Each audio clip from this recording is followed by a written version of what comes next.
Face to ഫേസിൻ്റെ പുതിയ ഒരു എപ്പിസോഡിലേക്ക് എല്ലാ പ്രേക്ഷകർക്കും സ്വാഗതം. കർത്താവിൽ പ്രസിദ്ധനായ ഡോക്ടർ ഷിബു തോമസ് അറ്റ്ലാന്റ തൻ്റെ അനുഭവങ്ങൾ നമ്മളോട് പങ്കുവെച്ചുകൊണ്ടിരിക്കുകയായിരുന്നു. 32 വർഷത്തിലധികമായി പാസ്റ്ററൽ മിനിസ്ട്രിയിൽ ശക്തമായി കർത്താവ് ഉപയോഗിക്കുന്ന ഒരു ദൈവദാസൻ. വിവിധ നിലകളിൽ ശുശ്രൂഷകൾക്ക് നേതൃത്വം കൊടുക്കുന്ന ഒരാൾ. കാൽവറി അസംബ്ലി അറ്റ്ലാന്റയുടെ ലീഡ് പാസ്റ്റർ, ട്രിനിറ്റി തിയോളജിക്കൽ സെമിനാരിയുടെ ഡയറക്ടർ, IATA അസോസിയേഷൻ്റെ ഇൻ്റർനാഷണൽ ഡയറക്ടർ. ഇങ്ങനെ വ്യത്യസ്തമായ മേഖലകളിൽ കർത്താവിനാൽ ശക്തമായി ഉപയോഗിക്കപ്പെടുന്ന ഒരു ദൈവദാസൻ, നല്ല ഒരു എഴുത്തുകാരൻ, നല്ലൊരു പ്രഭാഷകൻ, നല്ലൊരു സംഘാടകൻ. അദ്ദേഹത്തെക്കുറിച്ച് പറയുവാൻ നിരവധി കാര്യങ്ങളാണ്. വീണ്ടും തൻ്റെ പാസ്റ്ററൽ മിനിസ്ട്രിയിലുള്ള അനുഭവങ്ങളുമായി നമ്മളോടൊപ്പം അദ്ദേഹം ജോയിൻ ചെയ്തിരിക്കുന്നു. ഈ പ്രോഗ്രാമിലേക്ക് സ്വാഗതം ചെയ്യും. Thank you.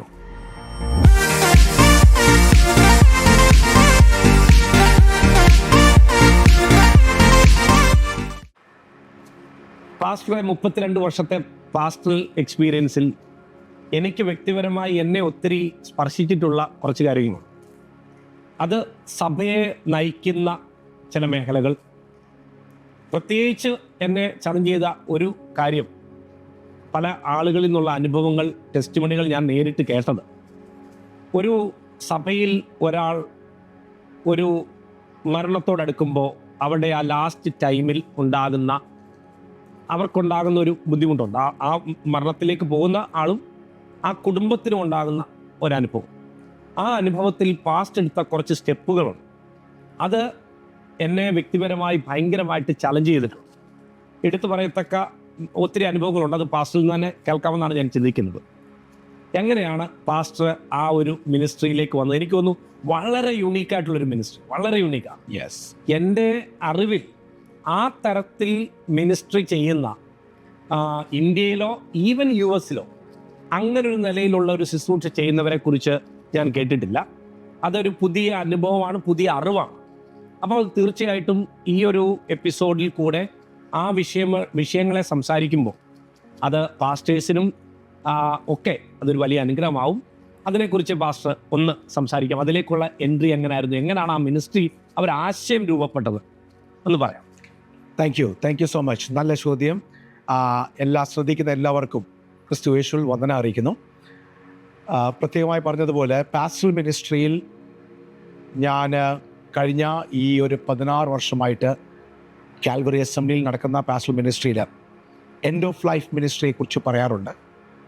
ഏറ്റവും ശ്രദ്ധേയമായത്, ഈ എൻഡ് ഓഫ് ലൈഫ് മിനിസ്ട്രി വളരെ ബ്ലെസ്സിങ് ആയി തീർന്നെന്നും ഈ ചർച്ചിനകത്ത് യൂണിറ്റിക്കും ഗ്രോത്തിനും ഈ ചർച്ചിലുള്ള ആൾക്കാർക്ക് പാസ്റ്ററൽ ഒരു കെയറിൻ്റെ ഏറ്റവും വലിയ കോൺഫിഡൻസ് കിട്ടിയ ഒരു മേഖലയാണ് എൻഡ് ഓഫ് ലൈഫ് മിനിസ്ട്രി. പൊതുവേ അതിനെക്കുറിച്ച് കൂടുതൽ ആൾക്കാർ ശ്രദ്ധ കൊടുക്കാറില്ല, ചെയ്യാറുമില്ല. എൻഡ് ഓഫ് ലൈഫ് മിനിസ്ട്രി എന്ന് പറയുന്നത് ഒരു വ്യക്തി മരിക്കാൻ പോകുമ്പോൾ ആ വ്യക്തിയോട് നാം ചെയ്യുന്ന ഒരു ശുശ്രൂഷയുണ്ട്. അതുപോലെ തന്നെ ആ വ്യക്തിയുടെ കുടുംബത്തോട് ചെയ്യുന്ന ഒരു ശുശ്രൂഷയുണ്ട്. ഈ 2 ശുശ്രൂഷയും ബാലൻസ് ചെയ്തിട്ട് അവരുടെ ഗ്രീഫ് പ്രോസസ്സിനെ ഒരു പാസ്റ്ററൽ കെയറും കൊണ്ട് കവർ ചെയ്യുന്നത് ശുശ്രൂഷയായി ഈ എൻഡ് ഓഫ് ലൈഫ് മിനിസ്ട്രി എന്ന് പറയുന്നത്. സ്പെഷ്യലി കഴിഞ്ഞ ഒരു 8 ഡെത്ത് കാൽവറി അസംബ്ലിയിലുണ്ടായി. ദൈവകൃപയാൽ ആ 8 ഡെത്തിലും അവരുടെ മരണത്തിൻ്റെ സമയത്ത് ഞാൻ അവിടെ ഉണ്ടായിരുന്നു.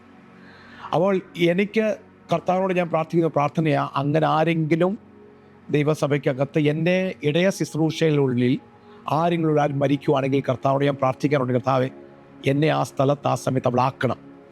ആ കൃപയാൽ ഈ 8 മരണത്തിലും ഞാൻ അവിടെ ഉണ്ടായിരുന്നു.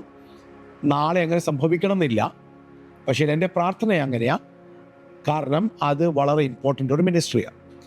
ഈ 8 നടന്ന എല്ലാ മരണങ്ങളിലും ഒരു വ്യക്തി മരിക്കുന്ന അവസാന നിമിഷത്തിൽ ഞാൻ മനസ്സിലാക്കിയ കാര്യം, ഏറ്റവും ഇമ്പോർട്ടൻ്റ് മിനിസ്ട്രി അത്. കാരണം മരണത്തോട് ഒരാൾ അടുത്ത് വരുമ്പോൾ എത്ര നല്ല വിശ്വാസ ജീവിതം നയിച്ചാന്ന് പറഞ്ഞാൽ പോലും ആ സമയത്ത് ഒരു കൺഫ്യൂഷൻ ഉണ്ടാകാൻ സാധ്യതയുണ്ട്. അതെ, ഒരു ഫിയർ വരാൻ സാധ്യതയുണ്ട്. ആ ഫിയറിനോട് കുടുംബക്കാർക്ക് അറിയത്തില്ല ഇതിനെ എങ്ങനെ ഹാൻഡിൽ ചെയ്യണം. അപ്പോൾ ഈ കൺഫ്യൂഷൻ, ഫിയർ, ഒരു ഡാർക്ക്നെസ്, ചിലപ്പം ഭയങ്കര പ്രത്യാശ ഉണ്ടെങ്കിൽ പോലും ആ വ്യക്തിക്ക് മരിക്കാൻ പോകുമ്പോൾ കൊടുക്കേണ്ട ഒരു ഉറപ്പുണ്ട്. അപ്പോൾ ഞാൻ എൻ്റെ ശുശ്രൂഷയെ മനസ്സിലാക്കിയ ഒരു കാര്യം, ഒന്നാമത്തെ കാര്യം, ആ വ്യക്തി മരിക്കാൻ പോകുന്നു എന്ന് നമുക്ക് ഡോക്ടർ മുഖാന്തരമോ നമുക്ക് നമ്മുടെ പ്രാർത്ഥനയിലോ നമുക്ക് മനസ്സിലായിട്ടുണ്ടെങ്കിൽ ആ വ്യക്തിയെ അതിനുവേണ്ടി പ്രിപ്പയർ ചെയ്യുന്നത് ആ വ്യക്തിയോട് പറയാൻ നമ്മൾ മനസ്സ് കാണിക്കണം. അച്ഛാ, അമ്മമ്മ, അല്ലെങ്കിൽ ബ്രദർ, സിസ്റ്റർ, നിങ്ങളുടെ ഈ ലൈഫിൽ നിങ്ങൾ കർത്താവിനെ ഒത്തിരി സ്നേഹിച്ചു, നിങ്ങൾ ഒത്തിരി കാര്യങ്ങൾ ചെയ്തു, പക്ഷേ ഇനിയും കർത്താവ് നിങ്ങളെ വിളിക്കുക, നിങ്ങൾ കർത്താവിൻ്റെ അടുത്ത് പോകാനിരിക്കുക. നമ്മുടെ ഏറ്റവും വലിയ പ്രത്യാശ ഹെവനാണ്.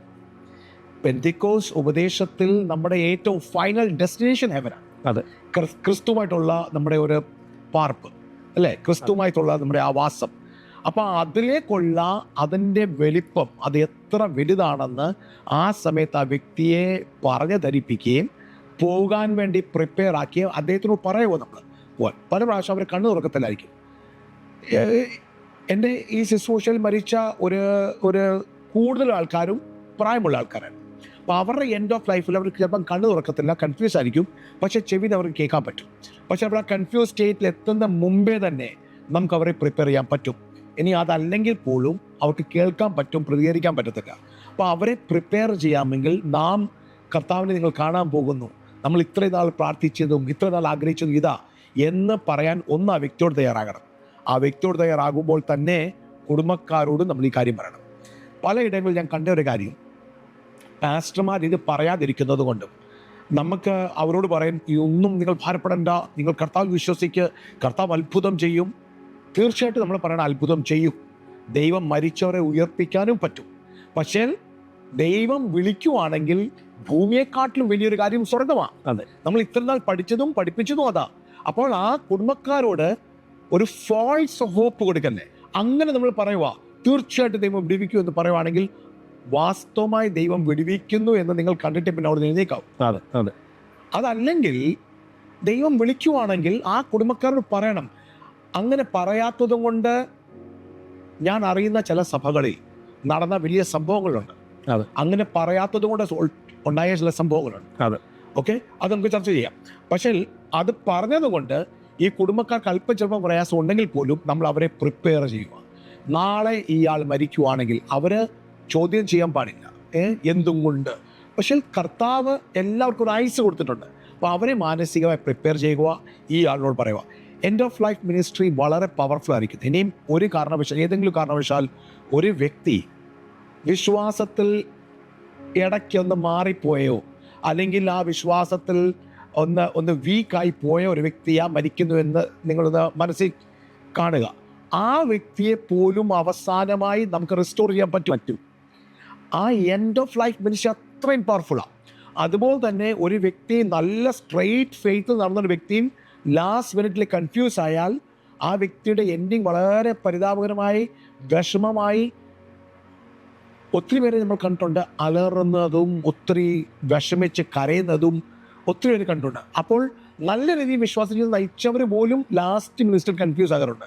അവിടെ ഒരു പാസ്റ്ററിൻ്റെ റോൾ, ഒരു ഇടയ ശുശ്രൂഷൻ. അപ്പം നമ്മുടെ ഇടയൻ ആ വ്യക്തിയെ, ആ മരണക്കിടക്കയിൽ ആ വ്യക്തിയെ റെസ്റ്റോർ ചെയ്യാൻ പറ്റും, ട്രാൻസ്ഫോം ചെയ്യാൻ പറ്റും. അതുപോലെ തന്നെ ആ വ്യക്തിക്ക് ഒരു ഡിറക്ഷൻ കൊടുക്കാൻ പറ്റും കൺഫ്യൂസ് ആയിരിക്കുവാണെങ്കിൽ. അങ്ങനെ എൻഡ് ഓഫ് ലൈഫ് മിനിസ്ട്രി വളരെ ഇമ്പോർട്ടൻ്റ് ആണ്. സാധാരണ നമ്മൾ ഈ മരണവുമായിട്ട് ബന്ധപ്പെട്ട് അങ്ങനെയൊക്കെ ഉള്ള സ്റ്റേജിലേക്ക് പോകുന്ന ആൾക്കാർ, വീട്ടുകാരെ സംബന്ധിച്ചുള്ള അവർക്ക് തിരിച്ചു പറഞ്ഞു, പ്രത്യേകിച്ച് ഏജ്ഡ് അല്ലാത്ത ആളുകളൊക്കെ ആണെങ്കിൽ, ഏജ്ഡ് അല്ലാത്ത ആളുകളാണെങ്കിൽ അവർക്കത് അഡ്ജസ്റ്റ് ചെയ്യാൻ ബുദ്ധിമുട്ടാവും. അപ്പം അങ്ങനെയുള്ള സാഹചര്യങ്ങളിൽ ഇപ്പം നമ്മൾ പെട്ടെന്ന് ദൈവം വിടുവിക്കും, ദൈവം പൂർണ്ണമായിട്ട് ദൈവം സൗഖ്യം, അങ്ങനെ ഒരു സാധാരണ നമ്മൾ പറയുന്നത്. പക്ഷേ ബാസിപ്പ് ഇത് പറയുമ്പോൾ അതൊരു വ്യത്യസ്തമായൊരു അറിവാണ്. ഇപ്പം ഞാനാണെങ്കിൽ പോലും നമ്മളിപ്പം ഏത് ആൾക്കാരടുക്ക് പോലും കർത്താവ് വിടുവിക്കും. നമുക്കറിയാം പുള്ളി ഏതായാലും തീരാൻ പോവാണെന്ന് അറിയാമെങ്കിൽ പോലും നമ്മൾ പറയുമ്പം അവരോട് പറയുന്നത് കർത്താവ് വിടുവിക്കും, കർത്താവ് ശക്തനാണ് എന്നാണ് പറയുന്നത്. പക്ഷെ അതെനിക്ക് തോന്നുന്നു പാസ്റ്ററെ ഈ സംസാരം കേൾക്കുമ്പോൾ എനിക്ക് തോന്നുന്നു നമ്മൾ ചെയ്യുന്ന ഒരു വലിയ തെറ്റാണെന്ന്. അബ്സല്യൂട്ട്ലി. അതിൻ്റെ 2 ഇൻസിഡൻറ്റ് ഞാൻ ഓർക്കുന്നു. ഒരു ഇൻസിഡൻറ്റ് വേറൊരു പട്ടണത്തിൽ നടന്നൊരു ഇൻസിഡൻറ്റാണ്. അവിടെ ഒരു യൂത്ത് പാസ്റ്റർ മരിച്ചു. അദ്ദേഹം മരിക്കുമ്പോൾ അവിടുത്തെ യൂത്ത്സ് എല്ലാവരും ഭയങ്കര കോൺഫിഡൻ്റ് ആയിട്ട് നിൽക്കുക, മരിക്കത്തില്ല, മരിച്ചാലും ഉയർക്കും എന്നുള്ള കോൺഫിഡൻസിൽ യൂത്ത്സ് നിൽക്കുക. അപ്പോൾ സംഭവം ആൾ മരിച്ചുപോയി. ഇവർ ദീർഘനാൾ പ്രാർത്ഥിച്ചു വിടിവിക്കപ്പെടുവാൻ സൗഖ്യത്തിന് വേണ്ടി. പക്ഷേ ആൾ മരിച്ചു കഴിഞ്ഞപ്പോൾ ഈ യൂത്ത്സ് ആ ഡെഡ് ബോഡി അടക്കുവാൻ സമ്മതിച്ചില്ല. അവർ ആ ഡെഡ് ബോഡി ചർച്ചിൽ വെച്ച് ആ ഡെഡ് ബോഡിക്ക് വേണ്ടി പ്രാർത്ഥിക്കുകയും എടുക്കുകയും ചെയ്യുക. അവസാനം ഒഫീഷ്യൽസ് വന്ന് ഇടപെടേണ്ടി വന്നു. അപ്പോൾ അതെന്താ എൻ്റെ കാരണം? അവരെ ആരും പ്രിപ്പയർ ചെയ്യുന്നില്ല. അവരെ പ്രിപ്പയർ ചെയ്തില്ല. ഈ ഭൂമിയിൽ ജീവിക്കുന്നതിനെക്കാട്ടിലും വലിയ ഒരു യാഥാർത്ഥ്യം, സ്വർഗം യാഥാർത്ഥ്യമാണെന്നുള്ള കാഴ്ചപ്പാട് അവർക്കില്ല. ഭൂമിയാ ശ്രേഷ്ഠം, സ്വർഗം ശ്രേഷ്ഠമല്ല എന്നുള്ള ചിന്ത വരുമ്പോൾ നെയിം ആൻഡ് ക്ലെയിം, ഇന്നത്തെ ഏറ്റവും വലിയ പ്രശ്നം അതാ, നെയിം ആൻഡ് ക്ലെയിം. അപ്പോൾ നെയിം ആൻഡ് ക്ലെയിം തിയോളജി നമുക്ക് ദൈവം തന്നിട്ടില്ല.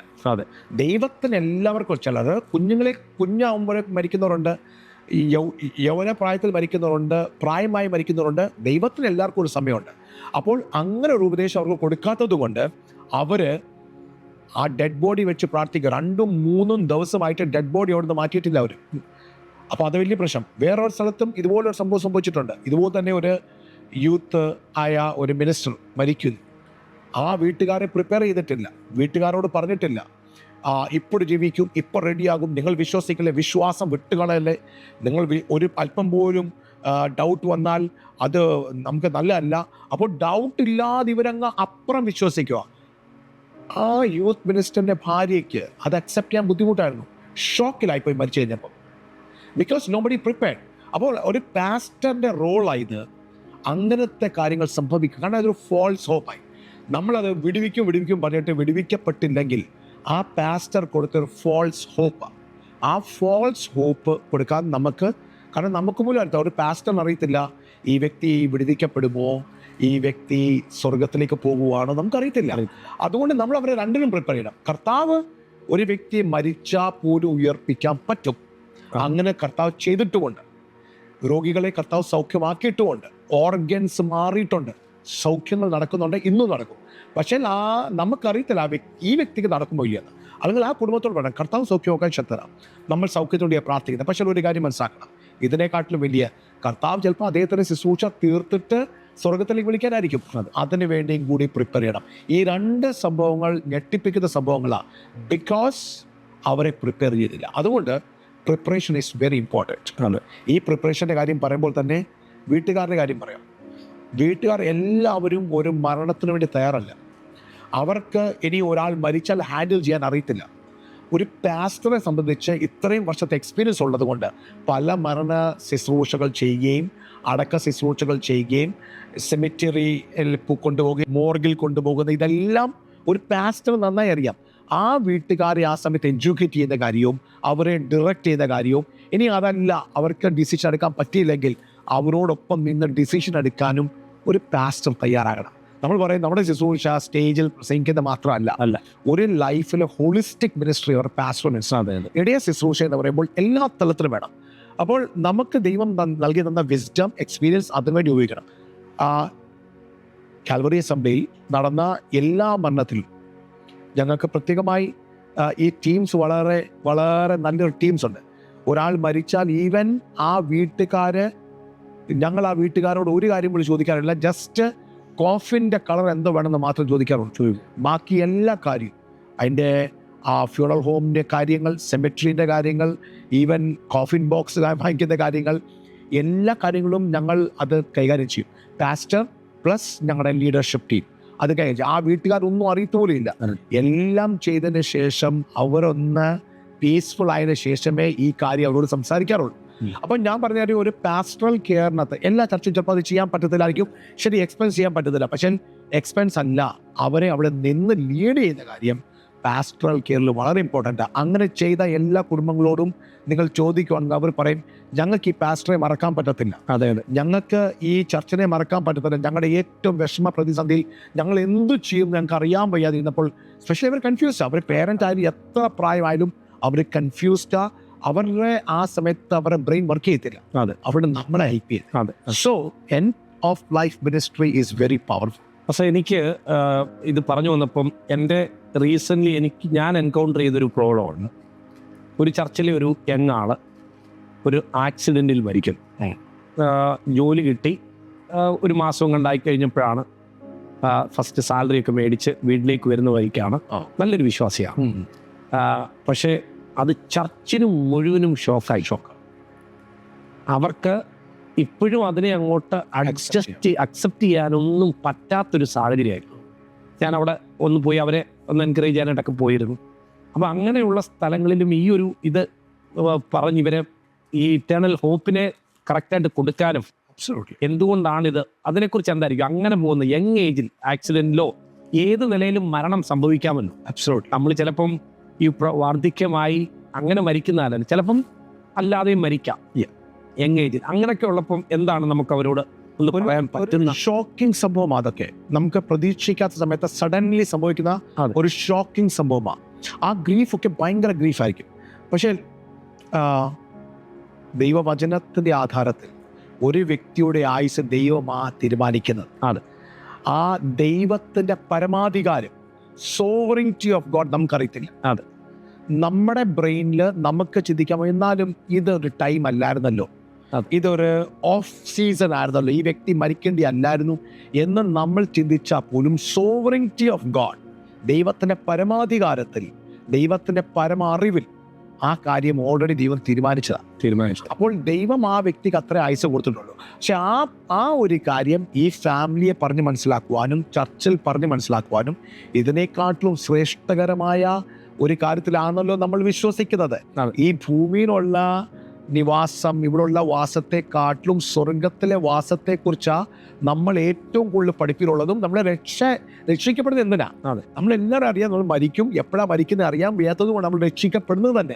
അപ്പോൾ ഈ രക്ഷയുടെ പ്രതീക്ഷ, ഏറ്റവും വലിയ പ്രതീക്ഷ സ്വർഗമാണെന്നും സ്വർഗീയ സ്ഥാനത്തുള്ള നമ്മുടെ അവകാശമാണെന്നും നമ്മൾ പഠിപ്പിക്കുകയും. അപ്പോൾ ആ ഒരു കാര്യം ചെയ്യണം. ഒന്നത്. Second, grief counselling.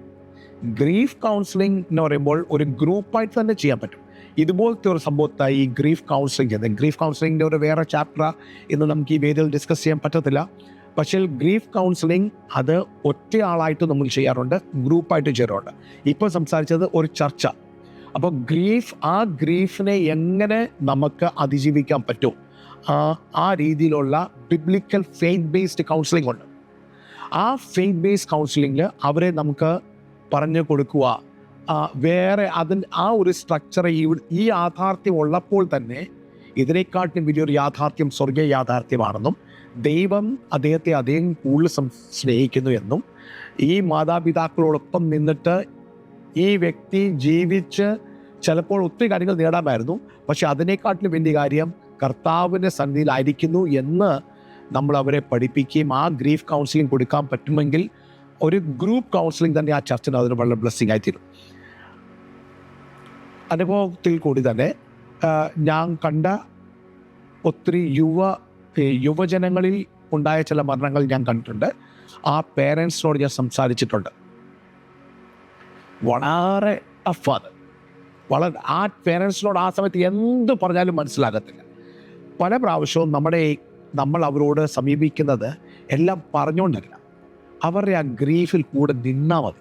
അതെ, നമ്മൾ ആ കൊടുക്കുന്ന ഒരു നച്ചുണ്ട്, ആ ഹാൻഡ്സ് ഷേക്ക് ഇങ്ങനെ പിടിച്ച് ഇരിക്കുന്നത്, ആ ഇരിപ്പ്, ആ ഒരു അരമണിക്കൂറുള്ള ഇരിക്കുന്ന ഇരിപ്പ്, ആ 10 മിനിറ്റ് നമ്മൾ ആ കൊടുക്കുന്ന ആ വാം, അതന്നെ ഹീലിംഗ്, ഭയങ്കര ഹീലിംഗ്.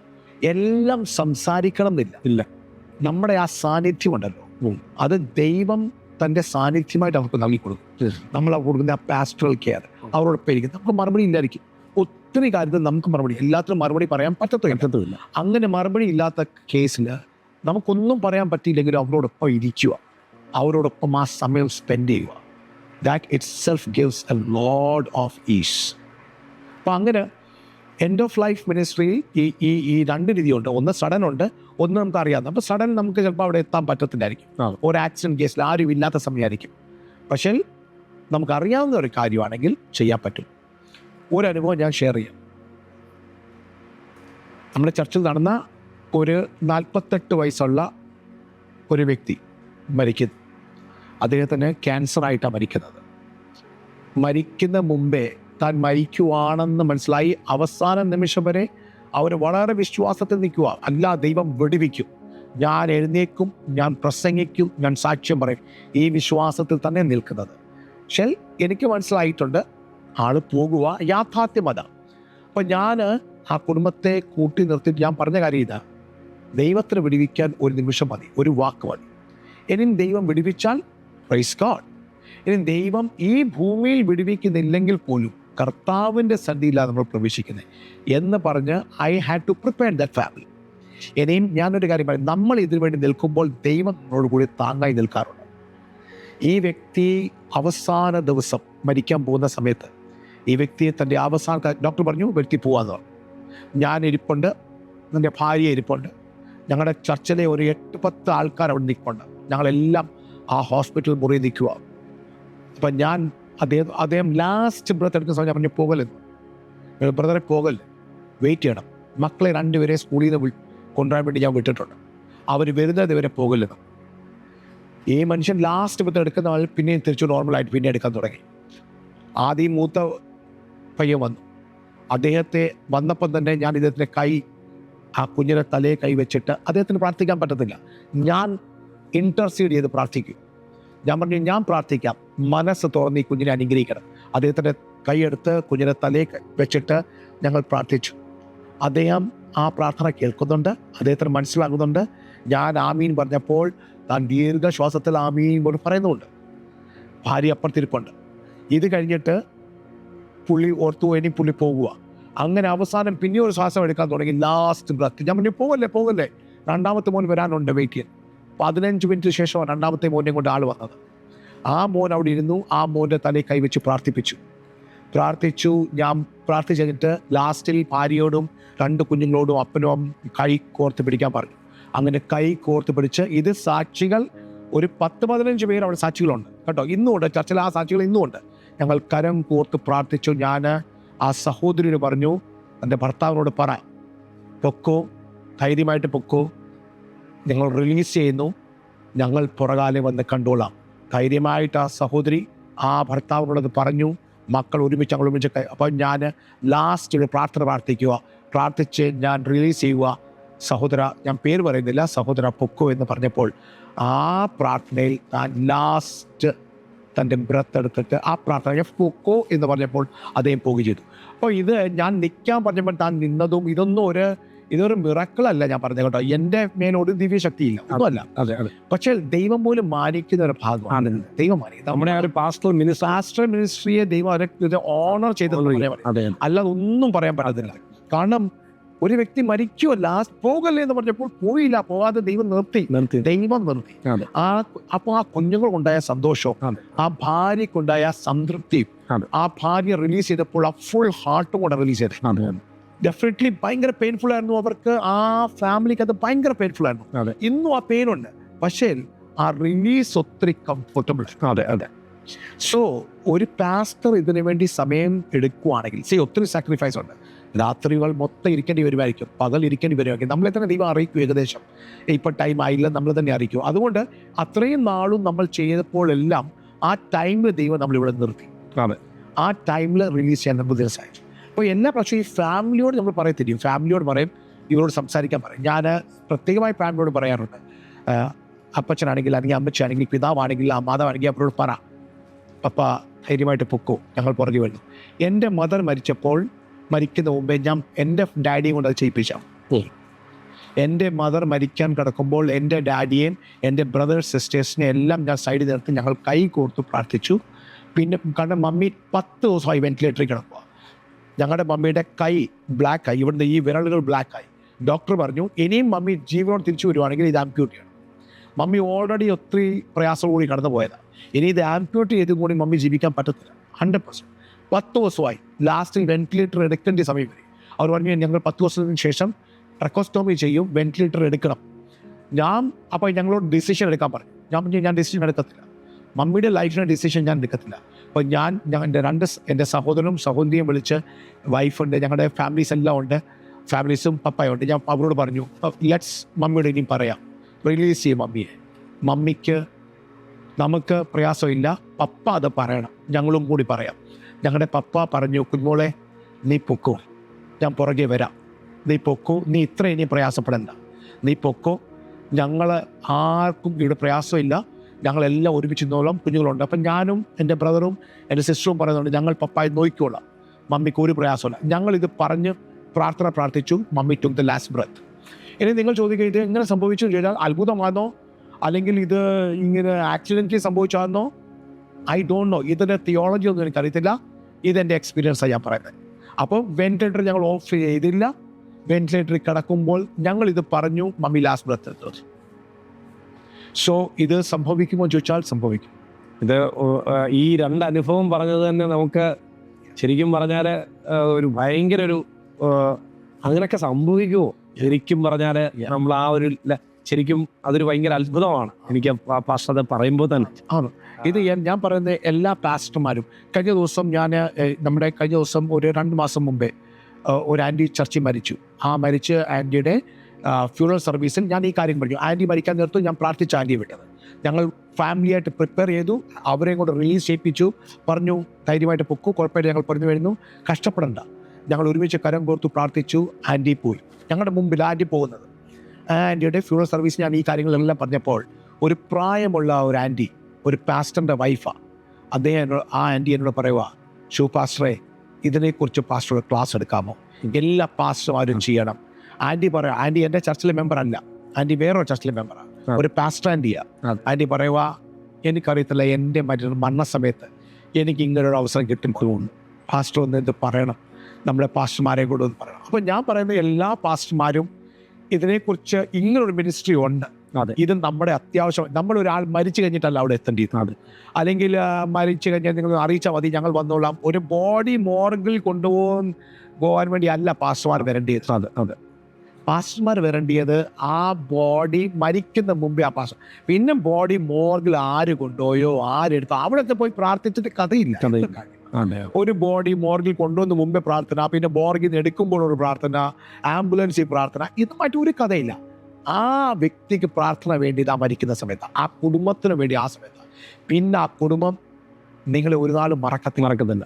പാസ്റ്ററൽ മിനിസ്ട്രീൻ്റെ വലിയ കാര്യമാണ്. സോ എസ്പെഷ്യലി ഇത് നമ്മളെ അത്രയും വേട്ടയാടുന്നില്ല. ഇത് വേട്ടയാടുന്നത് പ്രായമുള്ള ആൾക്കാർ. കാരണം അവരെ മരണത്തോട് അടുത്തോടെ ഇരിക്കുക. അവർക്ക് ഈ ഭയം, ഞങ്ങളുടെ ലാസ്റ്റ് മിനിറ്റ് എങ്ങനെ ആയിരിക്കും. ചിലർക്ക് ഭയങ്കര ഭയമാണ്. അത് മാനുഷികമാണ്. ഭയം അങ്ങനെ ദുരാത്മാവൊന്നും അല്ല, അത് മാനുഷികമാണ്. ഒരു മനുഷ്യന്റെ ആൻസൈറ്റി കൂടാൻ സാധ്യതയുണ്ട്. അപ്പോൾ pastoral care is very important. പക്ഷേ ഇതിനിടയ്ക്ക് ഞാനൊരു ചോദ്യം കൂടെ ചോദിക്കുന്നത്, ഭർത്താവ് അവിശ്വാസിയായാലും വിശ്വാസത്തിലേക്ക് വരാതെ ഒരു ഭാര്യ മാത്രം വിശ്വാസം നിൽക്കുന്ന ആളുകൾ, അപ്പോൾ അങ്ങനെ ഭർത്താവ് മരിക്കുന്ന സമയത്ത് അങ്ങനെയുള്ള ആ സമയങ്ങളിൽ ആ പാസ്റ്ററുടെ റോൾ എങ്ങനെ ആയിരിക്കും? ചില സമയം നമ്മൾ കേട്ടിട്ടുള്ളത് കുഴപ്പമില്ല, അച്ഛന നിത്യതയിൽ കാണും, അല്ലെങ്കിൽ ദൈവരാജ്യത്തിൽ കാണും എന്നൊക്കെയുള്ള, നമ്മൾ അന്നേരം ആ സമയത്തിൽ നമ്മൾ അങ്ങനെയൊക്കെയാണ് പറയുന്നത്. പക്ഷേ ഈ മരിക്കുന്നതിന് മുമ്പ് അവരെ നമുക്ക് പ്രിപ്പയർ ചെയ്യാൻ പറ്റുമോ? അല്ലെങ്കിൽ നമുക്ക് അവരെ ഒന്ന് ഒരുക്കിയെടുക്കാനോ അങ്ങനെ എന്തെങ്കിലും ഒരു സാധ്യതകളുണ്ട്? അങ്ങനെയുള്ളവരെ എങ്ങനെയാണ് ഡീൽ ചെയ്യുന്നത്? സാധ്യതയുണ്ട്. ഒരു വ്യക്തി വിശ്വാസമല്ലാത്ത ഒരാൾ മരണത്തോടടുത്ത് വരുമ്പോൾ ആ ഒരു സഡൻ ഡെത്ത് ആണെങ്കിൽ ഒന്നും ചെയ്യാൻ പറ്റില്ല. പക്ഷെ ഒരു ടൈം കിട്ടുവാണെങ്കിൽ, ഒരു 1 വീക്ക് ടൈം, ഒരു 2 ഡേയ്സ് 3 ഡേയ്സ് ടൈം കിട്ടുവാണെങ്കിൽ, സാധാരണ അവർ പോകുന്ന വിശ്വാസത്തിലുള്ള അവരെ പുരോഹിതന്മാരോ അല്ലെങ്കിൽ അവിടുത്തെ ആൾക്കാർ വരുന്നുണ്ടെങ്കിൽ അറിയത്തില്ല. പക്ഷേ അങ്ങനെ ആരും വരാനില്ല. നമ്മൾ ഒരു മിനിസ്ട്രി ചെയ്യാൻ പോയി കഴിഞ്ഞാൽ തീർച്ചയായിട്ടും ഭയങ്കര എഫക്റ്റീവ് ആയിരിക്കും. ആ വ്യക്തി ആ സമയത്ത് ഒരു മാനസാന്തരത്തേക്ക് വരുവാണെങ്കിൽ, ഒരു റെസ്റ്റോറേഷൻ വരികയാണ്, ഞാൻ തീർച്ചയായിട്ടും വിശ്വസിക്കും.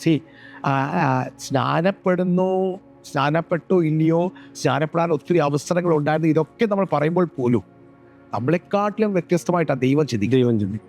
നമ്മുടെ ഒരു പരിമിതി ചിന്താഗതിക്കകത്തെങ്കിൽ പുള്ളി സ്നാനപ്പെട്ടില്ല, ഇത്രയും നാൾ അവസരങ്ങളുണ്ടായിരുന്നു, ഒന്നും ചെയ്തില്ല എന്നൊക്കെ നമുക്ക് പറയാമെങ്കിലും ദൈവത്തിൻ്റെ ദീർഘക്ഷമയും ദൈവത്തിൻ്റെ ദീർഘദൃഷ്ടിയിൽ ആ വ്യക്തിയുടെ ഹൃദയം മാറുന്നുണ്ട്. അദ്ദേഹം കർത്താവിലേക്ക് ആ മരിക്കുന്ന സമയത്ത് അദ്ദേഹം സമർപ്പിക്കുവാണെങ്കിൽ I believe God will take care. പക്ഷേ അത് യെസ്സോ നോയും നമുക്ക് പറയാൻ പറ്റത്തില്ല, നമുക്ക് പറയാൻ പറ്റത്തില്ല. പക്ഷേ നമ്മുടെ ദൈവത്തെ അറിയാം, ദൈവസ്നേഹമുള്ളവർ, നമ്മളെപ്പോഴും ജഡ്ജ് ചെയ്യുന്ന ദൈവമല്ല, അല്ലേ? ആ ക്രൂശിക്കപ്പെട്ട കള്ളനെ കുറിച്ച് നമുക്കറിയാം. കർത്താവ് ലാസ്റ്റ് മിനിറ്റ് നീ ഇന്ന് എന്നോടൊപ്പം പർദീസയിൽ ഇരിക്കും എന്ന് പറയുമ്പോൾ ആ കള്ളൻ നമ്മൾ അവിടെ സ്നാനം കാര്യങ്ങളൊന്നും അല്ല പറയുന്നത്, പക്ഷെ അവസാന നിമിഷം തനിക്കൊരു മാനസാന്തരം ഉണ്ടായത്. ആ മാനസാന്തരം എന്നെ ഒന്ന് ഓർക്കണമേ എന്ന് പറഞ്ഞപ്പോൾ ആ വിലാപത്തെ കേൾക്കാൻ കർത്താവിന് തയ്യാറായിരുന്നു. ആ കർത്താവ് ഇന്നും ജീവിക്കുന്ന സെയിം കർത്താവായിരുന്നു. കർത്താവ് ചെയ്യാൻ സാധ്യതയുണ്ട്, ഡെഫിനറ്റ്ലി ഉണ്ട്. പക്ഷേ ആസ് എ പാസ്റ്റർ നമുക്ക് അതിന് യേസും നോയും പറയാൻ പറ്റത്തില്ല. അതിൻ്റെതായ ഒത്തിരി വ്യാഖ്യാനങ്ങൾ പിന്നെ പോകും, അതുകൊണ്ട് അങ്ങനെ പറയാൻ പറ്റത്തില്ല. പക്ഷേ ഐ ബിലീവ് ഒരു വ്യക്തിയുടെ ലാസ്റ്റ് ആ എൻഡ് ഓഫ് ലൈഫ് മിനിസ്ട്രി ആ വ്യക്തിയെ റിസ്റ്റോർ ചെയ്യാൻ പറ്റും, ആ വ്യക്തിയുടെ ദിശ മാറ്റാൻ പറ്റും. പക്ഷേ ഇപ്പം നമ്മളിത് ഇത് ചെയ്യുമ്പോൾ തന്നെ ഈ പാസ്റ്റർ മിനിസ്ട്രി ചെയ്യുന്നത് ഇന്ത്യയിൽ ഇത് നമുക്ക് ആപ്ലിക്കബിളായിട്ട് ചെയ്യാൻ പറ്റുമോ? ഇത് അമേരിക്കയിൽ പോലും അങ്ങനെയുള്ളതില്ല എന്നാണ് എൻ്റെ അറിവ്. പക്ഷേ നമുക്കിവിടെ അത് പ്രായോഗിക തലത്തിൽ നമുക്കത് കൊണ്ടുവരാൻ കഴിയുമോ? അങ്ങനെ കൊണ്ടുവരാനായിട്ടുള്ള ഫസ്റ്റ് സ്റ്റെപ്പുകൾ പാസ്റ്റേഴ്സ് എങ്ങനെയാണ് എടുക്കേണ്ടുന്നത്? ഒരു സ്റ്റാർട്ടിങ് പോയിന്റ് വേണമല്ലോ അവർക്കൊന്ന് തുടങ്ങാനായിട്ടും. അത് എങ്ങനെ, അതിനെക്കുറിച്ച് എന്താണ് ഒന്ന് പറയാനായിട്ട്?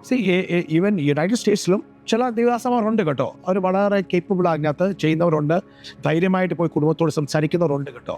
അവർ അങ്ങനെ എനിക്കറിയാവുന്ന 1-2 നല്ല ദിവസമാരുണ്ട്, കൗൺസിലിങ്ങിനോട് ബന്ധപ്പെട്ട് നിൽക്കുന്നവരവർ.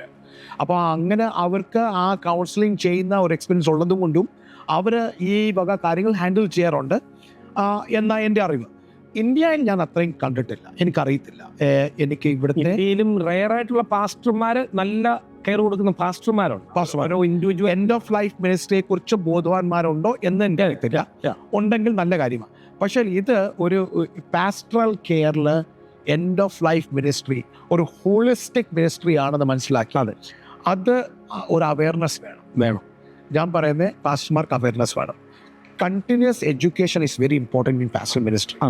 നമ്മുടെ പ്രശ്നം, നമ്മൾ ഒരു 20 വർഷം മുമ്പേ 30 വർഷം മുമ്പേ BTech ചെയ്ത് അല്ലെങ്കിൽ ഒരു MDiv ചെയ്തു, അന്നത്തെ ഡിഗ്രീന് ശേഷം പിന്നെ ഒരു വായനാശീലം നമുക്ക് ഇല്ലാതെ വരുന്നതുകൊണ്ട്, എഡ്യൂക്കേഷൻ അധികം ഇല്ലാത്തത് കൊണ്ട് നമ്മൾ പ്രോഗ്രസീവ് അല്ല. അപ്പോൾ ഞാൻ പറഞ്ഞ വായനാശീലം വേണം. ഇതുപോലത്തെ പുതിയ പുതിയ അറിവുകൾ, ഇൻ്റർവ്യൂസ്, കാര്യങ്ങൾ കാണണം, മനസ്സിലാക്കണം, ബുക്കുകൾ വായിക്കണം, നമ്മളെ തന്നെ എഡ്യൂക്കേറ്റ് ചെയ്യണം, നമ്മൾ പ്രോഗ്രസീവ് ആയിരിക്കണം. അപ്പോൾ ഇതുപോലത്തെ അവയർനെസ് നമ്മൾ ചെയ്യാൻ തുടങ്ങുവാണെങ്കിൽ, സ്പെഷ്യലി ബൈബിൾ കോളേജുകൾ, സെമിനാരിയിൽ, ഇനി അതല്ലെങ്കിൽ പാസ്റ്റേഴ്സ് കോൺഫറൻസിൽ ഇതുപോലത്തെ കാര്യങ്ങൾ അവയർനെസ് കൊടുക്കുവാണെങ്കിൽ അവരത് ചെയ്യാൻ പറ്റും. ഇത് ഭയങ്കര പവർഫുള്ളാണ്. ഞാൻ പറയുന്നത് ലൈഫ് ലോങ് പ്രസംഗിക്കുന്നതിനെക്കാട്ടിലും പവർഫുള്ളാണ്. ഒരു വ്യക്തി മരിക്കുമ്പോൾ ആ വ്യക്തിയെ ആശ്വാസത്തോട്, അവരെ ദിശയെ സ്ട്രെയിറ്റായിട്ട് വെച്ചിട്ട് കർത്താവിൻ്റെ ആത്മാവിൻ്റെ കയ്യിലേക്ക് കൊടുക്കുന്നത് ഭയങ്കര പവർഫുള്ളാണ്. അപ്പോൾ നമ്മുടെ പാസ്റ്റേഴ്സ് നമ്മൾ മനസ്സിലാക്കേണ്ട കാര്യം, പ്രസംഗത്തെക്കാട്ടുപരിയായി ലൈഫാണ് ഇമ്പോർട്ടൻറ്റ്. ഒരു പാസ്റ്ററൽ മിനിസ്ട്രി, പലർക്കും പാസ്റ്ററൽ മിനിസ്ട്രി പറഞ്ഞാൽ 10 പ്രസംഗം അറിയാമെങ്കിൽ പാസ്റ്റർ ആകാം, അങ്ങനെ ചിന്തിക്കുന്നത്. പക്ഷേ പാസ്റ്ററൽ മിനിസ്ട്രി അതല്ല. Pastoral ministry is living life with your sheep. നമ്മുടെ ആടുകളോടൊപ്പം ജീവിതം ജീവിക്കുക. അവർ കരയുമ്പോൾ അവരോടൊപ്പം കരയുക, അവർ ചിരിക്കുമ്പോൾ അവരോടൊപ്പം ചിരിക്കുക, അവർ നടക്കുമ്പോൾ ഇരിക്കുമ്പോൾ അവരോടൊപ്പം ഇരിക്കുക. അപ്പം life with our shape, that is pastoral ministry. വളരെ സെൽഡം പാസ്റ്ററൽ മിനിസ്ട്രി സക്സസ് ആകാൻ വലിയ പ്രാസംഗ്യനാകണം ഇല്ല, വലിയ പണ്ഡിതനാകണം എന്നില്ല. പാസ്റ്ററൽ മിനിസ്ട്രീൻ്റെ സക്സസ്, പാസ്റ്ററൽ മിനിസ്ട്രീൻ്റെ വിക്ടറി എന്ന് പറയുന്നത് അവർക്ക് ദൈവം കൊടുത്തിരിക്കുന്ന ആടുകളോടൊപ്പം ജീവിതം നയിക്കുക. അവരുടെ സുഖത്തിലും അവരുടെ ദുഃഖത്തിലും അവരോടൊപ്പം ഇരിക്കുക. കോവിഡ് കാലഘട്ടത്തിൽ ചർച്ച് കാൽവറി അസംബ്ലി ഡബിൾ ആകുന്നത് കോവിഡ് കാലഘട്ടത്തിൽ. അതിൻ്റെ കാരണം കോവിഡ് കാലഘട്ടത്തിൽ പല ചർച്ചും ക്ലോസ് ആയതിൻ്റെ കാരണം എന്തുവായിരുന്നു?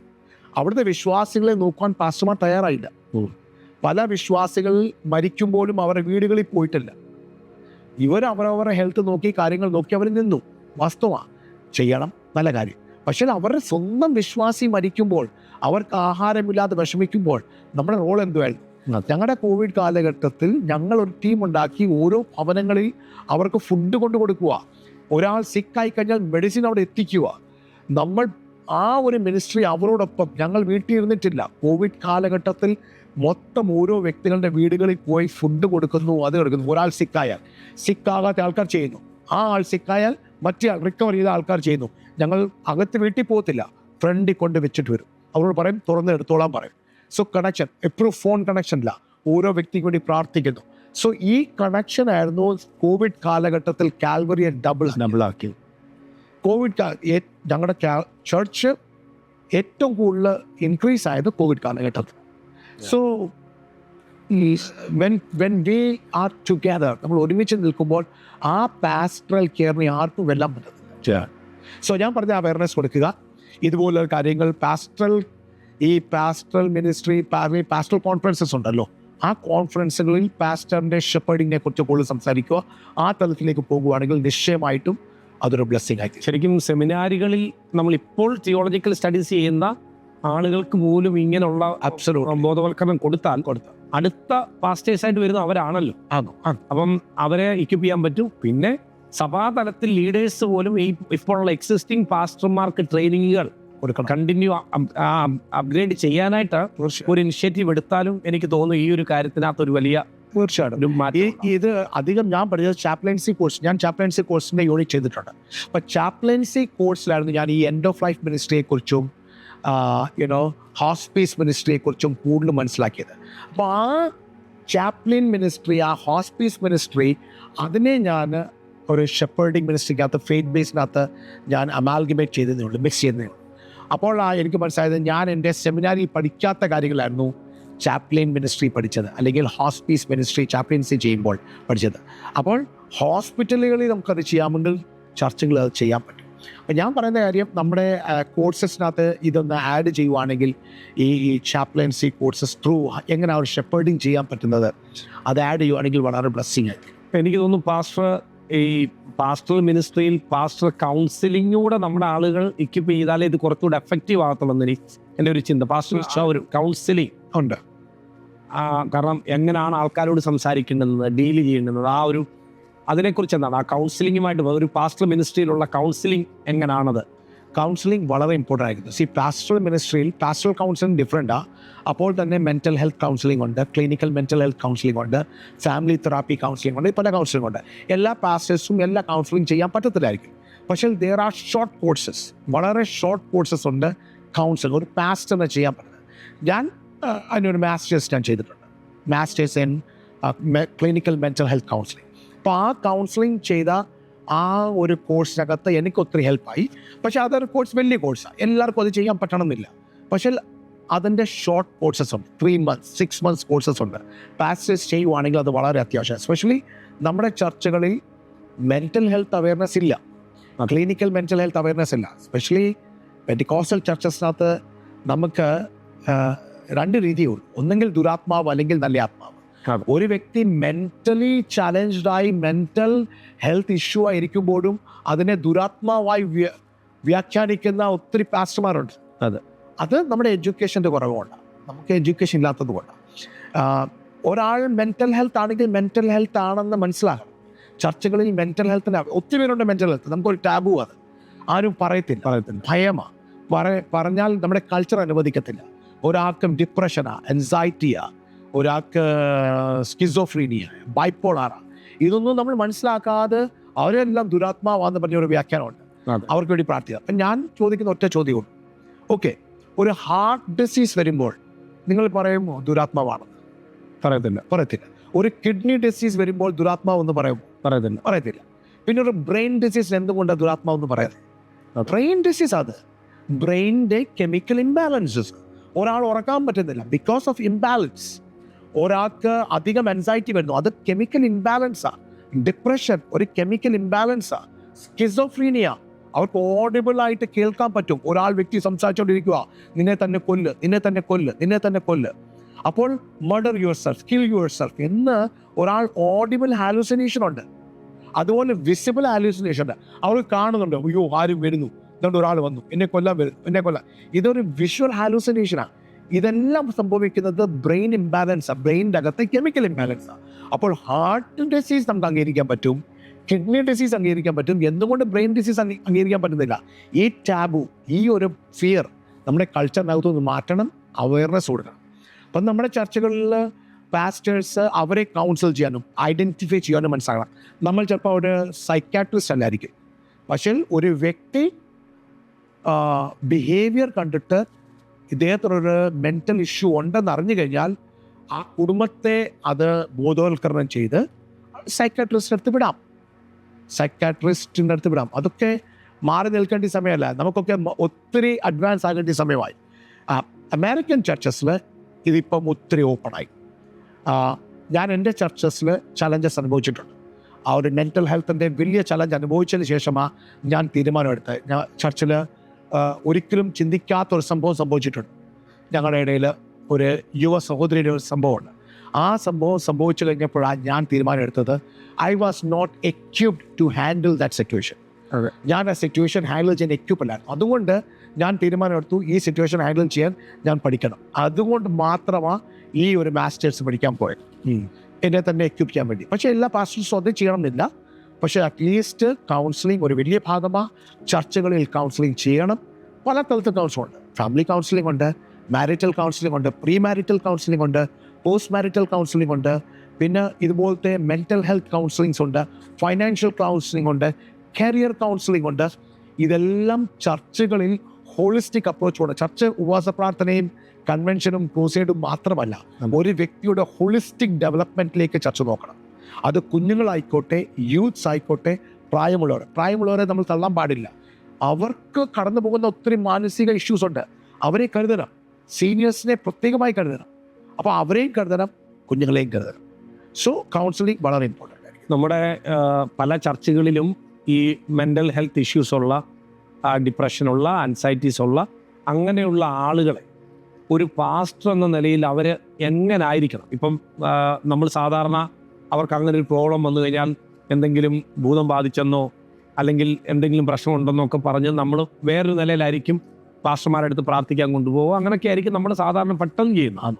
പക്ഷെ ഒരു പാസ്റ്റർ എന്ന നിലയിൽ അതിനെ എങ്ങനെ ഐഡൻറ്റിഫൈ ചെയ്യാനും അതിന് പ്രോപ്പർ ഒരു ഗൈഡൻസ് ഫാമിലിക്ക് കൊടുക്കാനും ഈ അത്യാവശ്യം മനസ്സിലാക്കാൻ പറ്റുന്ന വ്യക്തിയാണെങ്കിൽ അവർക്കും അതിനകത്തൊരു ബോധവൽക്കരണം കൊടുക്കാനും ഒരു പാസ്റ്റർക്ക് എങ്ങനെയാണ് അതെങ്ങനെ ഒരു അപ്രോച്ച് എടുത്താൽ അത് സാധിക്കും? ഡിസേണിങ് ഒരു വളരെ ഇമ്പോർട്ടൻ്റ് തിങ്. ഡിസേണിങ്, അതെ, പാസ്റ്ററൽ മിനിസ്ട്രിയിൽ ഡിസേണിങ് വളരെ ഇമ്പോർട്ടൻ്റ് തിങ്ങാണ്. മെൻ്റൽ ഹെൽത്തിനെ സ്പിരിച്വൽ ഹെൽത്തായിട്ട് കാണാൻ പാടില്ല. അപ്പം മെൻ്റൽ ഹെൽത്തുള്ള ആൾക്കാരെ ദുരാത്മാവായി പറയുകയും ദുരാത്മാവായ ആളിനെ മെൻ്റൽ ഹെൽത്ത് പറയുകയും ചെയ്യുന്ന ഒരു പ്രവണത നമ്മുടെ ഇടയിലുണ്ട്. ഐഡൻറ്റിഫൈ ചെയ്യാൻ ഭയങ്കര ബുദ്ധിമുട്ടാണ്. നമുക്ക് ഒന്നാമത്തെ കാര്യം ദൈവകൃപ, ഡിസേണിങ് ചെയ്യാൻ പറ്റുന്ന ഒരു ദൈവകൃപയുണ്ട്. നാം ഡിസേൺ ചെയ്യാൻ പറ്റും. ഒരു പ്രാർത്ഥനാ മനുഷ്യനാണെങ്കിൽ നമുക്ക് ക്ലിയറായിട്ട് ഡിസേൺ ചെയ്യാൻ പറ്റും ഇത് ദുരാത്മാവാണെന്നും ഇത് മെൻ്റലാണ്. മെൻ്റൽ ഇഷ്യൂ ആണെങ്കിൽ ആ വ്യക്തിയുടെ ബിഹേവിയർ കംപ്ലീറ്റ്ലി ഡിഫറെൻ്റ്. ദുരാത്മാവ് ഉള്ള ഒരു വ്യക്തിയാണെങ്കിൽ ആ വ്യക്തിയുടെ ബിഹേവിയർ സ്പിരിച്വൽ മാറ്റേഴ്സിലാണ്. കർത്താവിൻ്റെ നാം എടുക്കുമ്പോൾ, ബൈബിളിൻ്റെ വാക്യങ്ങൾ എടുക്കുമ്പോൾ, അല്ലെങ്കിൽ പ്രാർത്ഥന നടക്കുമ്പോൾ ഉണ്ടാകുന്ന ഒരു ബിഹേവിയറൽ ഒരു അറ്റാക്കുണ്ട്. അത് നമുക്ക് മനസ്സിലാക്കും സ്പിരിച്വലാണ്. പക്ഷേ ഒരു മെൻ്റൽ ഹെൽത്ത് ആളിന് പ്രാർത്ഥന ആകണമെന്നില്ല. നോർമൽ ലൈഫിൽ തന്നെ അദ്ദേഹത്തിന് ബിഹേവിയർ എന്ന് മനസ്സിലാക്കാൻ പറ്റും. ഓക്കെ, ചിലർ ഭയങ്കരമായിട്ട് അവർക്ക് തനിച്ചിരിക്കണം, എപ്പോഴും ആരോട് സംസാരിക്കേണ്ട, റൂമിനകത്ത് പൂട്ടിയിരിക്കുന്നു. അപ്പോൾ നമുക്ക് അത് ഒരു മെൻ്റൽ ബിഹേവിയറിൻ്റെ ചേഞ്ചസ് ആണ്. ഓക്കെ, ഒരു വ്യക്തിക്ക് പെട്ടെന്ന് രാത്രി ഉറക്കമില്ല, രാത്രി ഉറങ്ങുന്നില്ല, പകൽ ഉറങ്ങുന്നില്ല. അപ്പം അത് മെൻ്റൽ ഹെൽത്ത് ബിഹേവിയറാണ്. ഒരു വ്യക്തി പെട്ടെന്നൊരു സുപ്രഭാതത്തിൽ പേഴ്സണാലിറ്റി ചേഞ്ച് ആണ്, ഒത്തിരി സംസാരിക്കുന്നു, ഒരു മെൻ്റൽ ഹെൽത്ത് ബിഹേവിയർ. ആ പേഴ്സണാലിറ്റി മാറി സംസാരിക്കുന്നു, ബിഹേവിയറാണ്. ചിലർക്ക് സംശയമുണ്ട്, ചിലർക്കുണ്ടാകുന്നുണ്ട് സംശയം. അവർ രണ്ടുപേരും കൂടി എനിക്ക് വേണ്ടിയാണ് എന്നെ നോക്കിയാണ് സംസാരിക്കുന്നത്. അതൊരു പേഴ്സണാലിറ്റി ബിഹേവിയറാണ്. അപ്പം ഇതൊക്കെ പ്രാർത്ഥനമായിട്ടും വചനമായിട്ട് ബന്ധപ്പെടുന്നതല്ല. അപ്പം നമുക്ക് ഒരു സാധാരണ രീതിയിൽ അങ്ങനെ മനസ്സിലാക്കാൻ പറ്റും. ഇനിയും നെക്സ്റ്റ് ലെവലിൽ പ്രാർത്ഥിക്കുന്ന ഒരു വ്യക്തിക്ക് ഡിസേൺ ചെയ്യാൻ പറ്റും. ഒരു പരിശുദ്ധാത്മാവ് നിറഞ്ഞ ഒരു ശുശ്രൂഷനാണെങ്കിൽ ഈസിയായിട്ട് ഡിസേൺ ചെയ്യാൻ പറ്റും. ഇനി അതല്ല, മാനുഷിക നിലയിൽ ഞാൻ പറഞ്ഞ ആദ്യത്തെ രീതിയിൽ നമുക്ക് ഡിസേൺ ചെയ്യാൻ പറ്റും. അപ്പോൾ അങ്ങനെ ഐഡൻറ്റിഫൈ ചെയ്യാൻ പറ്റും. ഒന്ന്, ഐഡൻറ്റിഫൈ ചെയ്യുമ്പോൾ ഏറ്റവും വലിയ പ്രശ്നം പേരൻസ് സമ്മതിക്കത്തില്ല. കുഞ്ഞുങ്ങൾക്കാണെങ്കിൽ പേരൻസ് അത് ഒരു കാരണവശാലും സമ്മതിക്കത്തില്ല. അത് ഇന്ത്യ പോട്ട് അമേരിക്കയിലും പേരൻസ് സമ്മതിക്കത്തില്ല. അത് എടുക്കാൻ ബുദ്ധിമുട്ടാണ്. പക്ഷേ നമ്മൾ അവരെ ബോധവൽക്കരണം ചെയ്യും. ഇന്ന് നമുക്ക് ഈസിയായിട്ട് അത് സോൾവ് ചെയ്യാൻ പറ്റും. പക്ഷേ ഒരു 10 വർഷം കഴിഞ്ഞിട്ട് ഇത് സോൾവ് ചെയ്യാൻ പറ്റത്തില്ല. അപ്പോൾ ഭയങ്കര ടഫായിരിക്കും. ഇന്ന് ഒരു ചെറിയ ഡോസ് കൊണ്ട് നമുക്ക് ചെയ്യാനുള്ളൂ. അങ്ങനെ കണ്ടിന്യൂസ് ആയി ബോധവൽക്കരണം ചെയ്യുക. നമുക്ക് പോലും അറിയത്തില്ല, പക്ഷെ ഒന്ന് ഡോക്ടറെ കാണിക്കാൻ നല്ലതാണ്. ഏത് ഡോക്ടറുടെ അടുത്ത് പോയാലും അവരൊരു അസസ്മെൻറ്റ് ചെയ്യും, ഒരു ബിഹേവിയറൽ അസസ്മെൻ്റ് ഉണ്ട്. ആ അസസ്മെൻറ്റ് ചെയ്യുമ്പോൾ ഏകദേശം നമുക്ക് പിടികിട്ടും ഇത് ആൻസൈറ്റി ആണോ, ഡിപ്രഷൻ ആണോ, ബൈപ്പോളർ ആണോ, സ്കിസോഫ്രീനിക് ആണോ, പേഴ്സണാലിറ്റി ഡിസോർഡർ ആണോ, പല കാര്യങ്ങളുണ്ട്. ഒത്തിരി ഡിസോർഡേഴ്സ് ഉണ്ട്. അതോ ന്യൂറോളജിക്കൽ, കുഞ്ഞിലെ മുതലുണ്ട് ന്യൂറോളജിക്കൽ ഡിസോർഡർ ഉണ്ട്, ഓട്ടിസം ഉണ്ട്. അപ്പോൾ ഇതൊക്കെ നമുക്ക് അതിൽ കൂടി മനസ്സിലാക്കാം. ഒരു അസസ്മെൻറ്റ് കൊണ്ട് നമുക്ക് മനസ്സിലാക്കാനേ ഉള്ളൂ. അപ്പോൾ അവർ ട്രെയിൻഡാണ് അസസ്മെൻറ്റ് ചെയ്യുക. ഞങ്ങൾ ക്ലിനിക്കൽ മെൻ്റൽ ഹെൽത്ത് എന്ന നിലയിൽ ഞങ്ങൾ ചെയ്യാറുണ്ട് അസസ്മെൻറ്റ്. അപ്പം ആ ഒരു കൗൺസിലർ എന്ന നിലയിൽ ഒരു ക്ലയൻറ്റ് വന്നാൽ ആ ക്ലയൻറ്റിനെ നമ്മൾ അസസ് ചെയ്യാൻ പറ്റും. അവരോട് ക്വസ്റ്റ്യൻസ് ഉണ്ട്, ആ ക്വസ്റ്റ്യൻസിൻ്റെ ആൻസേഴ്സ് വെച്ചിട്ട് ലാസ്റ്റിൽ നമുക്ക് അസസ് ചെയ്യാൻ പറ്റും ഈ ആൾക്ക് എന്തോ പ്രശ്നം. അപ്പോൾ ഒരു പാസ്റ്റർ എന്ന നിലയിൽ ഒത്തിരി നോളജ് ഇല്ലെങ്കിൽ പോലും ഈ ബിഹേവിയറൽ ചേഞ്ചസ് നമുക്ക് മനസ്സിലായിട്ടുണ്ടെങ്കിൽ മിണ്ടാതിരിക്കാതെ ആ പേരൻസിനോട് സംസാരിക്കുക, കോൺഫിഡൻസോട് സംസാരിക്കുക. പക്ഷേ ആ കാര്യം വേറെ ആരോടും സംസാരിക്കാൻ പാടില്ല, അത് ശ്രദ്ധിക്കണം. സോ അങ്ങനെ ചെയ്യാൻ പറ്റും. തീർച്ചയായിട്ടും എനിക്ക് തോന്നുന്നു 2 മേഖല നമ്മളിന്ന് പാസിൽ നിന്ന് മനസ്സിലാക്കിയത്. ഒന്ന് എൻഡ് ഓഫ് ലൈഫ് മിനിസ്ട്രീസും അതുപോലെ തന്നെ ഈ മെൻ്റൽ ഹെൽത്തുമായിട്ട് ബന്ധപ്പെട്ടുള്ള കൗൺസിലിംഗ് ഇത് രണ്ടും ഒരു പാസ്റ്ററെ സംബന്ധിച്ചിടത്തോളം വളരെ പ്രധാനപ്പെട്ട ഒരു വിഷയമാണ്. അപ്പം സ്പെഷ്യലി ഇന്നത്തെ കൾച്ചർ, ഇന്നത്തെ ഒരു കൾച്ചറിൽ വളരെ ഇമ്പോർട്ടൻ്റ്. വളരെ നമ്മുടെ ചർച്ചകൾക്കെല്ലാം ഈ പ്രശ്നമുണ്ട്. നമ്മൾ മിണ്ടാതിരിക്കുന്നു, ആരും അങ്ങോട്ടും ഇങ്ങോട്ടും പറയുന്നില്ല. പലരും സൈക്കാട്രിസ്റ്റിൻ്റെ അടുത്ത് പോകുന്നുണ്ടായിരിക്കും, പക്ഷേ ഇത് ഇനിയും മറച്ചു വെക്കേണ്ട കാര്യമല്ല. അതിനകത്ത് പക്ഷേ ഒരു നമ്മുടെ കൾച്ചറിലുള്ളൊരു പ്രശ്നം എന്ന് പറഞ്ഞാൽ, ഇപ്പോൾ ഒരാൾക്കൊരു പ്രശ്നം ഉണ്ടെങ്കിൽ അവരെ മൊത്തത്തിൽ സമൂഹം അവരെ ഒറ്റപ്പെടുത്തുന്നു എന്നുള്ളൊരു പ്രശ്നമുണ്ട്. അതുകൊണ്ടാണ് പല ആളുകളും ഇത് ഈവൻ അങ്ങനെ ഒരു ഹോസ്പിറ്റലിൽ പോലും പോകാത്തത്. അവരാ സഫർ ചെയ്തുകൊണ്ടിരിക്കുന്നത് ആ സമൂഹത്തെ ഭയപ്പെട്ടിട്ടാണ്. അല്ല, അവിടെ ഞാനൊരു കാര്യം പറയാം. സമൂഹത്തെ ഭയപ്പെടുമ്പോൾ തന്നെ ഒരു കാര്യം മനസ്സിലാക്കണം, ആ വ്യക്തിയുടെ നല്ലൊരു ലൈഫ് താൻ നോർമലായിട്ട് ജീവിക്കാൻ പറ്റും. ഒരു വ്യക്തി മെൻ്റൽ ഹെൽത്ത് ഇഷ്യൂ ഉള്ള ഒരു വ്യക്തി പ്രോപ്പർ ഗൈഡൻസ്, പ്രോപ്പർ കൗൺസിലിംഗ്, ഒരു പ്രോപ്പർ മെഡിക്കേഷൻ ഉണ്ടെങ്കിൽ ആ വ്യക്തി നോർമലായ ഒരു ജീവിതം നയിക്കാൻ പറ്റും.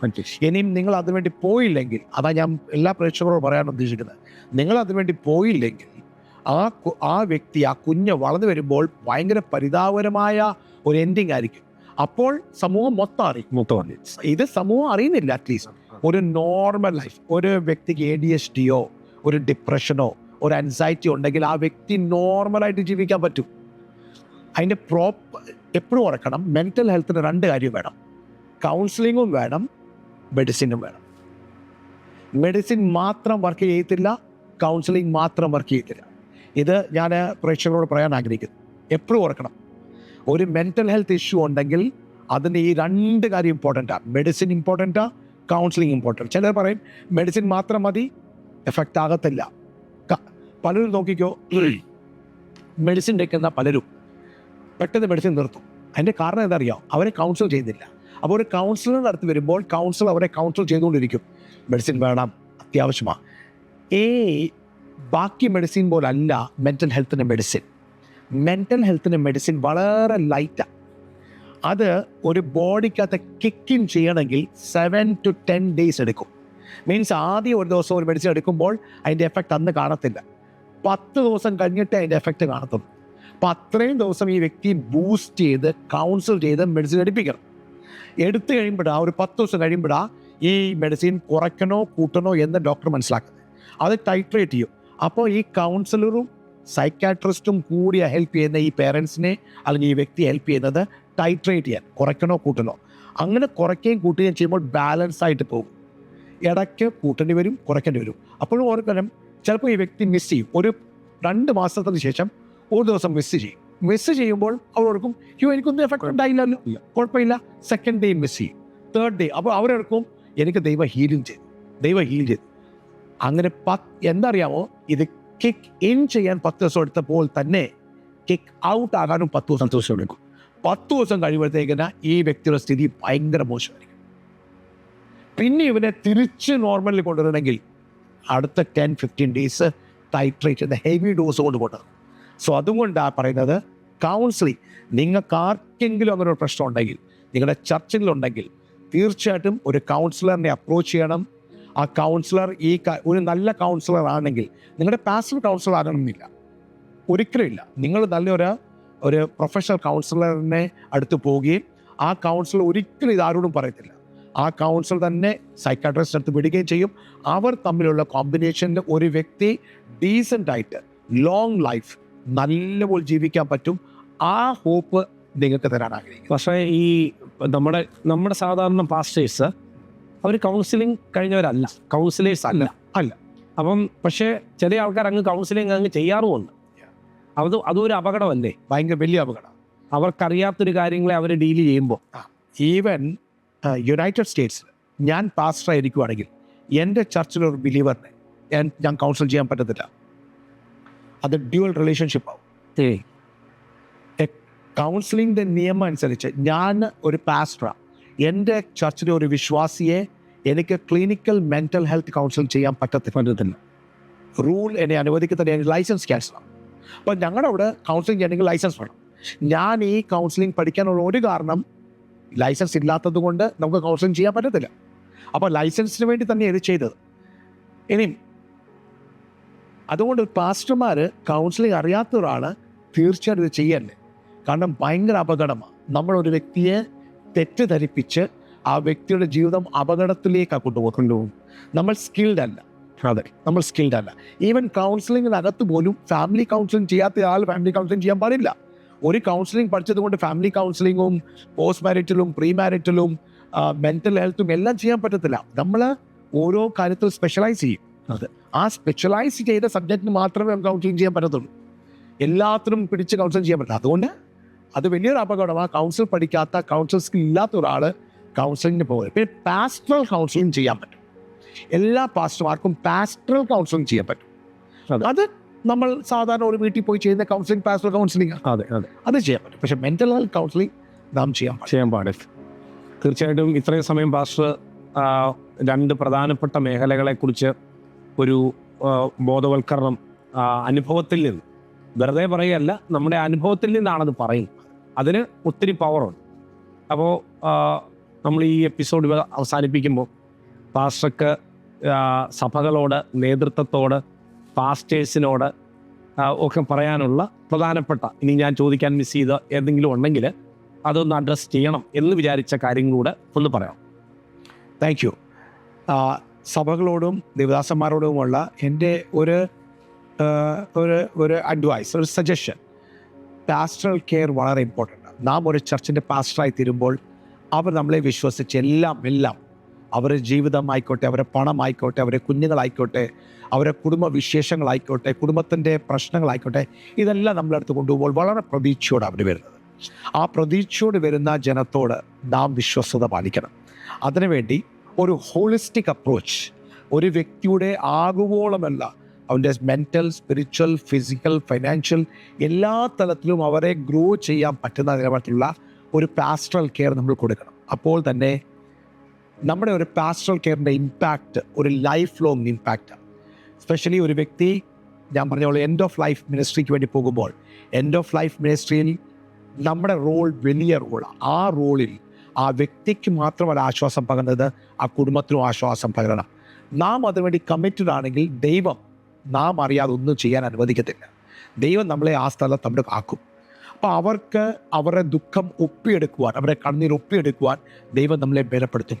പാസ്റ്ററൽ മിനിസ്ട്രി, പാസ്റ്ററൽ കെയർ ഭൂമിയിലെ ഏറ്റവും വലിയ മിനിസ്ട്രിയാണ്. ഒരു വ്യക്തിയുടെ മനസ്സിനെ തണുപ്പിക്കുകയും ആ വ്യക്തിയുടെ മനസ്സിനെ സന്തോഷിപ്പിക്കുകയും ആ വ്യക്തിക്ക് ഒരു നല്ല കറേജ് നൽകുന്ന, എൻകറേജ് ചെയ്യുന്ന, ബൂസ്റ്റ് ചെയ്യുന്ന ഒരു മിനിസ്ട്രിയാണ് നമ്മുടെ മിനിസ്ട്രി. നമ്മളിൽ വളരെ പ്രതീക്ഷ അവർക്കുണ്ട്. അപ്പോൾ നമുക്ക് നമ്മുടെ കുടുംബങ്ങളുണ്ട്, നമുക്ക് നമ്മുടെ പ്രാരാബ്ദങ്ങളുണ്ട്.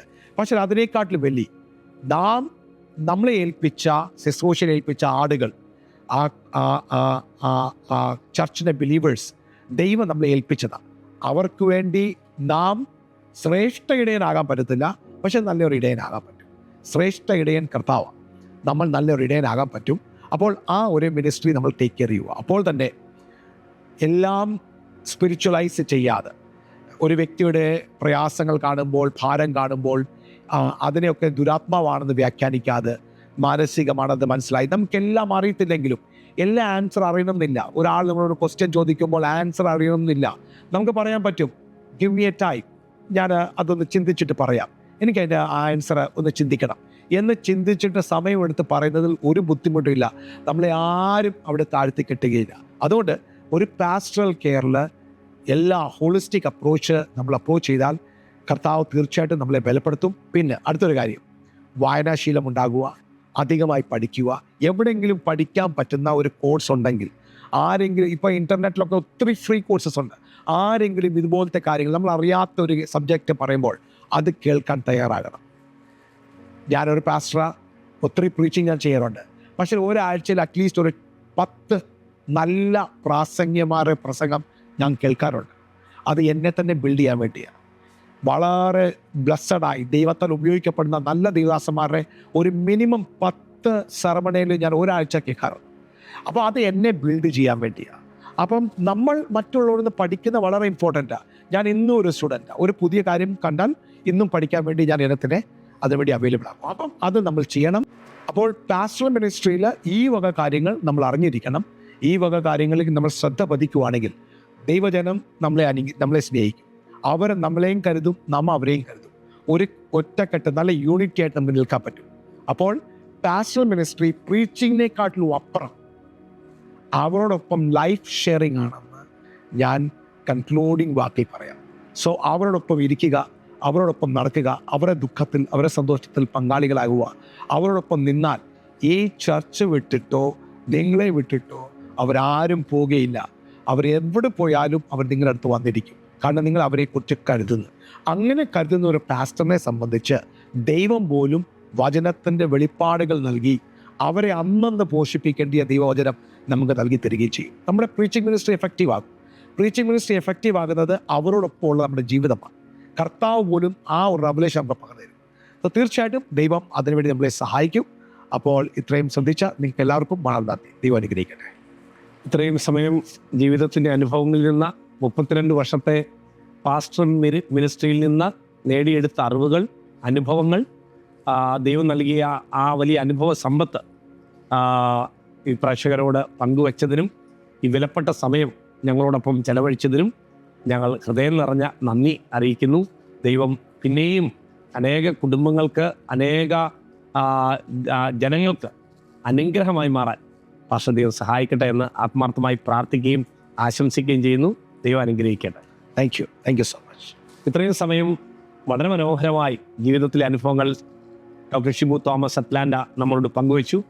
നമുക്ക് ജീവിതത്തിൽ അപ്ലൈ ചെയ്യാൻ പറ്റുന്ന, നമ്മുടെ ചർച്ചിൽ ഒത്തിരി മാറ്റങ്ങൾ കൊണ്ടുവരാൻ കഴിയുന്ന, വിശ്വാസികളുമായിട്ട് സമൂഹമായിട്ടൊക്കെ നല്ല ബന്ധങ്ങൾ ഉണ്ടാക്കാൻ കഴിയുന്ന ഒത്തിരി കാര്യങ്ങളാണ് നമ്മൾ കേട്ടത്.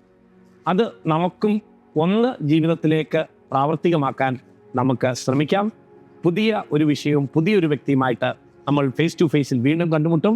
Until then, it's me, Anil Ellendur. God bless you.